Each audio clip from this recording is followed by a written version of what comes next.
Welcome, everybody, to Midday Magazine for this Wednesday, February 26, 2025. Have your host, James J. Maloff here. In part two today at 4:30, we're going to talk to our great friends from the ODC. We got Sammy joining us. We'll see who else tags along.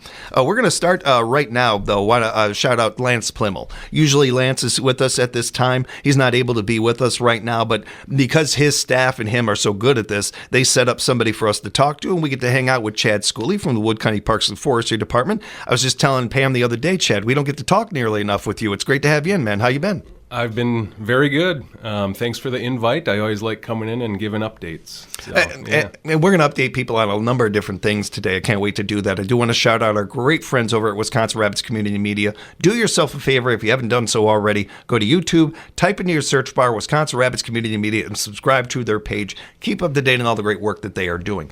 Appreciate you guys over there doing some great stuff. Chad, you guys are busy and doing some great stuff with the Parks and Forestry Department, especially with the changing of the seasons happening here. I imagine you guys are doing a lot behind the scenes. I want to get an update with you on some of our local areas, and we'll start with the trails and get an update on that. How are the trails looking? What can you tell us about that? Sure. So as everybody's aware, we had a very brief winter season. Blinked. Yeah, just blinked. Yeah, gone. Very frustrating for those that like winter, snow activities. Not so bad for those on the ice. We've had some pretty decent ice for ice fishermen this winter, as opposed to last year. I mean, people couldn't even really get on the ice, at least with their vehicles. So short and sweet of it, trails are closed. Snowmobile trails are closed currently. Two of the clubs actually never even opened up this season. Really? The remainder did have a short stint between a week, maybe 2 weeks for some of them. So it was a pretty short run season, which is too bad because those clubs, they put in a lot of time and effort, getting them ready in the off season, getting them signed, mowed, brush back, and all that good stuff. So a lot of work for just a very little payoff. So I feel for them. I feel for our friends up north and so many people that are affected by this. And while it's interesting to think of compared to last year, we're thankful for what we had this year, and hopefully we have a better winter next year for them. And that there is, I will say, there is. Innovation, it comes from the strangest and most interesting of places and struggles. And I am very impressed with and admire a lot of what we're seeing up north and with a lot of these businesses and a lot of these clubs kind of just finding, okay, well, how do we keep this relevant? How do we keep this around? And what do we do to it? I do want to take a time, even though they didn't have a lot of time, to shout out all the homes and, people that own land, that open up their land to these trails and all these clubs for the work that they do put into this and keeping these things alive. We appreciate that. It's a very popular hobby, big part of our economy, and we need these groups and these people doing these things, so we greatly appreciate it. Hopefully they have more time next year. Yep, that's all we can hope for, right? I feel like that's a bit of a preview of a Powers Bluff update, but let's go ahead and get an update on that too, Chad. Sure, yeah. So Powers Bluff, so we actually doubled the days that were open this year from last. Unfortunately, the number is 4. Last year, we were only open 2 days, so we doubled it, but it wasn't a real good season. We are closed currently. We were open the past 2 weekends. Saturday, Sunday had excellent crowds. So fortunately, again, all the time and effort that our staff put into getting the hills ready and all that good stuff. There was a short payoff. A lot of families were able to get out there and enjoy the hill, so that was good. In addition, as I've talked about over the last few times I've been here, are the trails out there, the new trail system. Again, volunteers. We have volunteers that have been grooming the Fat Tire Bike Trail out there. That too is currently closed, just too soft of conditions. And I just want to remind people that do utilize those mountain bike trails. This time of year going into spring, these trails are very vulnerable, especially out at Powers Bluff, because the surfacing essentially is clay, right? So when clay is dry, it's hard as a rock. It's a great surface, but when we have these freeze-thaw times, very vulnerable to rutting, and once there's rutting in there, water stays in there. A lot of work that goes into basically repairing things that didn't have to be damaged in the first place. So please, just asking that people, obey the signs out there. We also, if you want current updates, our volunteers actually post current updates on our website, as well as on TrailBot. It's an app, or you can download it on your computer or what have you. But that's where the most up-to-date information is.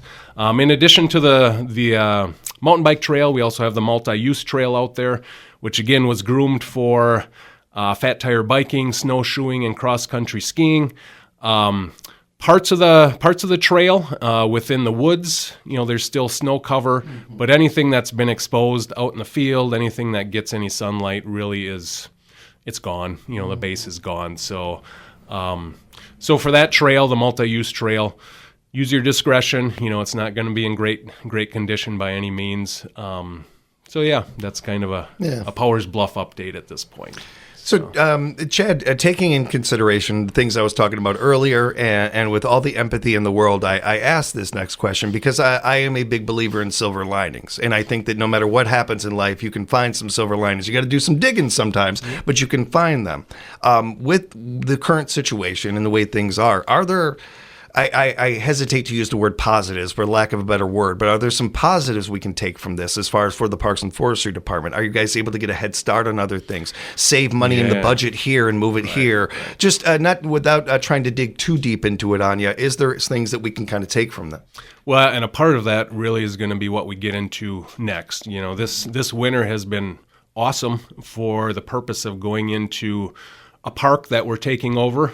As of January 1st, we have taken over the maintenance of Sarah Park, right? And we're going to get into that a little bit more, but that has this time has provided all of our staff to come together, do a lot of work out there during this winter season. So that's great. That's definitely a silver lining, yes. Yeah. And Chad hasn't been here in a while. Look at him teasing ahead here. This is great stuff. Very well done by you. Chad Schooley with us from the Wood County Parks and Forestry Department, along with our friends from Wisconsin Rapids Community Media.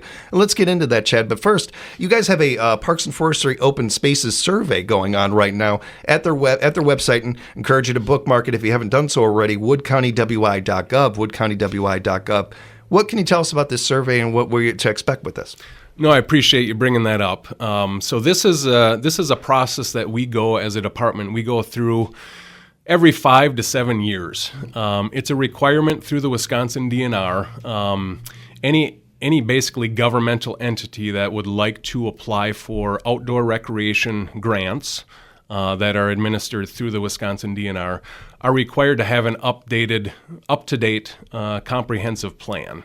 And so that's one of the reasons. Obviously, another reason is to get feedback, get the public's input as far as how are we doing. That's very important. We always want feedback as far as what's working, what's not working, but also looking ahead for budgeting purposes, grant writing, things like that. What are you wanting within our parks and forestry areas? So a part of that process is putting together a public survey, and as you mentioned, that is available on our website. People can go through it. Basically, it takes, depending on how quickly you click through it, 10 to 15 minutes. So it's a little longer, but it's very thorough. It goes through all of our properties. Speaking of Sarah Park, the first section of that survey is really asking for feedback for those that have been to the park, asking, what do you like? What would you like to see? But it's also asking for feedback regarding the name of the park itself, right? So question number one is basically asking, what do you think we should name this park? Should we keep the name? Should we have kind of variations of the name? Or just give us an idea, right? So under the comment section, you can basically give us anything you want. Once those are all compiled, and actually next Thursday is when our next committee meeting is, I'm going to bring that committee, or our committee, a summary of all of those suggestions, and hopefully there's going to be a decision made on the actual name of the park moving forward, because we want that to get done with, because we need to update signs, we need to update maps, all that stuff, and we don't really want to do that twice, right? So we want to get the name pegged down. And certainly want to be able to open the park up Absolutely. as Yep. soon as we're able to and everything. Just rewinding a beat, that the survey is important for so many reasons. And while it may take 10, 15 minutes, that's time you're investing. You're investing in your community. You're investing in the betterment of our community. Chad would be the first to tell you that you guys are the bosses. We want to know what the boss thinks. We want to know what you guys think. We want to know what you guys are expecting and everything from our Parks and Forestry Department, especially with some of the changes we've experienced in the last couple of years. Right. Your feedback is vital to the work that's being done by our Parks and Forestry Department. So I encourage you to take the time to do that. And I like, when I do these kind of things, when I fill out surveys like that or anything, I always like to have, I'm going to do that, and I have ice cream afterwards. I give myself a carrot at the end of the stick. Yes, a carrot at the end of the stick, because I'm a teenager, basically. But whatever you need, go out there and do that, fill that out, and have some fun with this too, because this isn't normal for communities necessarily to be having what's going on with Sarah Park, and the opportunity for you to have input on this and really be able to dig your hands in and be like, oh, what would I like the name to be, or what would I like to see changes happen? Your feedback is not only important, it's darn near necessary to be able to make these decisions and for Chad and this team to be able to do the work here. Right. As far as Sierra Park goes, Chad, and we'll give people the email again for where they can fill out that survey before we wrap up. But when it comes to Sierra Park, I want to get into this with you a little bit, because I feel like this is almost an underreported story right now. And maybe in part because to me, I think of this as a big story, and maybe it just is to me and some others or what have you. And I don't want to say that as like, we have some amazing reporting going on for a rural community, for a small community here. Caitlin and the work she does at the Wisconsin Rapids Tribune, and our friends at the Wisconsin Rapids City Times, our friends at Rapids Community Media, and my favorite reporter, Melissa Kay, might be a little biased on that one, but I'm not wrong. We got great reporters going on in here. And with all that said, this is a story that is still developing and still very interesting to me. How did this begin? How did this conversation even start with taking over that park? Right. So, and I think this is a piece that really is underreported, kind of some of that background history, right? Yeah. So essentially, I forget which month, but mid-year last year, right, mid-2024, I was contacted by representatives from QIPCO, which is Consolidated Water Power Company, and they're actually the owners of the property itself. So since the early 1970s, that property was essentially leased by the employee group, at that time, Consolidated Papers. Employee group, they had a board of directors. They essentially spent, a lot of time, I'm sure tears and sweat, essentially developing that park, right? It was developed for employees and family members of employees of the mill. And so it was and it still is very personal to a lot of, people that still live around this area that had years of employment through Consolidated. Or those companies that essentially purchased over the years. A lot of memories at that park. A lot of memories. They had a pretty active softball league out there. They had a top-notch swimming pool facility, tennis courts. I mean, it was a really it was an awesome park. Full functional park. Yes, in its heyday. Fast forward to today. Obviously those mills have either closed down or they've downsized or what have you. The participation of the upkeep, the funds, another thing that a lot of people don't know, a lot of the funds that went towards development and maintaining that was actually directly from proceeds from all the vending machines in Wisconsin Rapids Mill and different mills that were owned. The volume of people that worked there at one time, right? Sure, so all those funds went into a kitty, and that was used for developing and maintaining that park. That's not there anymore, right? So the funds have kind of somewhat dried up as far as upkeep and things like that. I don't know how many years ago, but essentially at some point they went from kind of a private park for employees and their family members to opening it up to the general public. Even with that, the revenue that they were bringing in, just wasn't kind of making the cut as far as being able to keep up with maintenance and things like that. So the owners, representatives from Quipco, decided that the lease was coming up at the end of 24. They kind of wanted to change direction. There are some restrictions and regulation that they have to follow because of their license through FERC, the Federal Energy Regulation Corporation, or I'm not sure what that stands for. But that's a good question. Anyways, it has to be maintained as a public access point along the river, and so it's not like they could have just sold it to a developer or something like that. And so, according to them, we were the obvious choice, being in that field, parks and recreation, forestry, all that good stuff.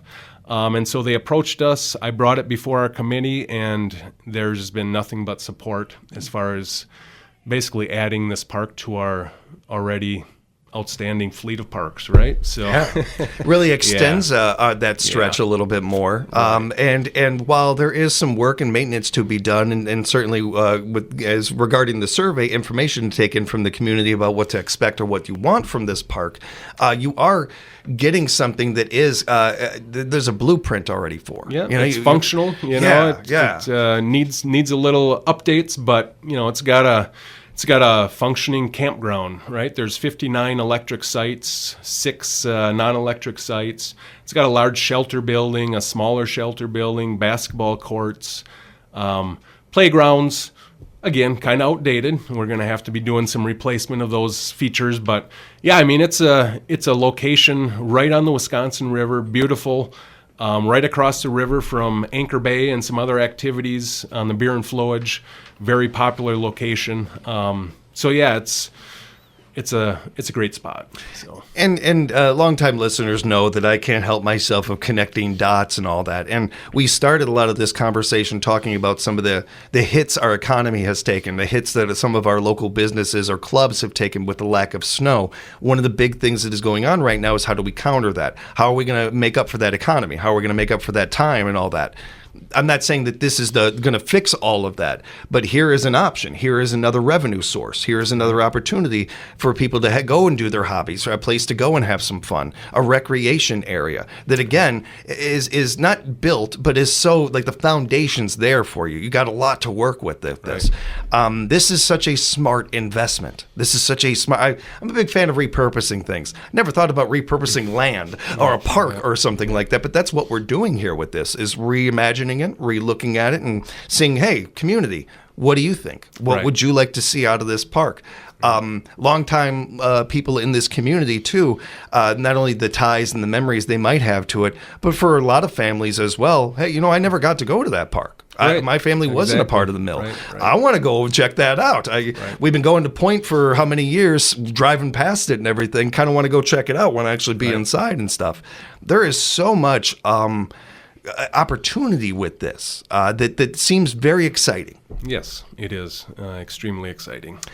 Yeah. When it comes to the survey, which again we encourage you to go woodcountywi.gov, woodcountywi.gov. You'll be able to find it right away. Going there and going under the Parks and Forestry Department tab, and going to SurveyMonkey, which is one of the better named websites I've ever seen. It's a great name, but you'll be able to fill it out there, and we encourage you to do that to get this data. How long do they have to fill out the survey? Is there a time frame when we're going to take it down and collect this data? Yeah, there is not a set date. We're looking at, as far as updating that plan, the next step really is compiling information over the next couple months here.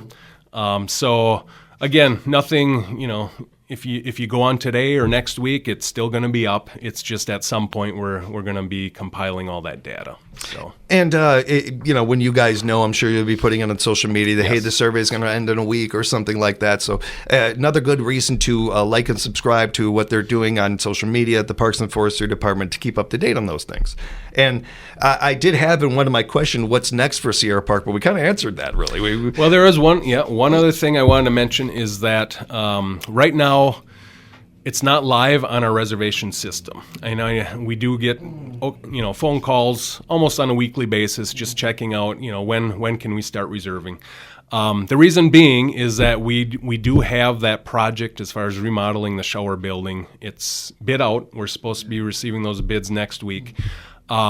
With the intent of opening up Memorial Weekend, and that's basically what our intention is. Yep, That's awesome. Which is about a month later than our other parks, but it gives us a little extra time to get things organized and up and going, things like that. So be on the lookout. We're going to post it when we have a firm date, but that is, as of right now, that's our plan, is Memorial Weekend and running through the summer here. So Just very excited about this. I do want to warn you, though, Chad, with all this going on, we're going to have you back more often, man. Oh, we got to that's keep all people up right. to Yeah. date on this one. You're going to be doing some work over the next couple of months. And we appreciate the work that you, your team, everybody is not only putting into this, but our Parks and Forestry Department and all that covers. It's I think for a lot of people out there, if you haven't done the digging on this one, take a look one time at how much our Parks and Forestry Department covers in this area and the work that they're doing. You guys working hard over there. We appreciate it. yeah, we have an awesome staff. Couldn't do it without them, obviously. So. If people have follow-up questions, Chad, want to know more about some of what we talked about today, how can they reach you? Go on our Facebook page. We've got links there. You can email us, give us a phone call. We're on Facebook, so you can message us. Currently, our Monica from our office is doing kind of a trivia, tying it in with our 90th anniversary this year, which again is just makes Sarah Park that much more exciting. Kind of tying it into that 90 year and looking forward. So And congratulations about that to the Parks and Forestry Department. And yes, go check out their their Facebook page. I throw it in your search bar; it'll pop up right away. I tested it yesterday morning, and it worked really good. And you can have fun with it as well, because you guys do a real good job with that. And it's a great way to keep up to date on different things like the survey and other stuff. You can also find out more at woodcountywi.gov, woodcountywi.gov. Chad, thanks again for the time. appreciate it. Thank you. And a big appreciation to our friends over at Wisconsin Rapids Community Media. Like and subscribe to the work that they are doing on social media as well, and share it on your pages. You just never know who might see it otherwise. We will be back with more Midday Magazine right here at 97.5 FM, 1320 AM, WFHR. We are locally grown radio.